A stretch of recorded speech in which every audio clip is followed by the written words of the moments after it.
ছবিতে দেখতে পাচ্ছেন একটা গাধাকে যুদ্ধের ময়দানে একজন সৈনিক নিজের পিঠে তুলে নিয়েছেন।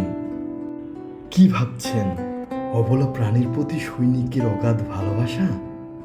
আরে না ভাই, কোনো ভালোবাসা টাসা কিছুই লুকিয়ে নেই।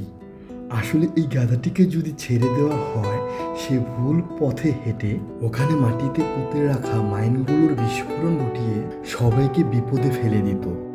তাই বলা হচ্ছে, নিজের চারপাশের গাধাগুলোকে নিয়ন্ত্রণ করুন। যদি ভাবেন পরিবারের কোনো গাধা ওলট পালট পথে চলে গেছে, কোনো ব্যাককেল যা ইচ্ছে তা করুক, তাতে আমার কি আসে যায়। প্রিয় ভাই, আপনার নিজের চারপাশের গাধাগুলোকে নিয়ন্ত্রণ করুন, যেন আপনি নিজেকে এবং আপনার প্রিয়জনকে নিরাপদে রাখতে পারেন। আর হ্যাঁ, জীবনের প্রতিটা পা, প্রতিটা পদক্ষেপ খুব সাবধানে ফেলবেন, কারণ বহু মানুষ অপেক্ষায় আছে আপনার একটা ভুল ধরার জন্য, যাদের চোখ আপনার হাজারটা গুণকেও এড়িয়ে যাবে শুধুমাত্র একটি ভুলের আশায়।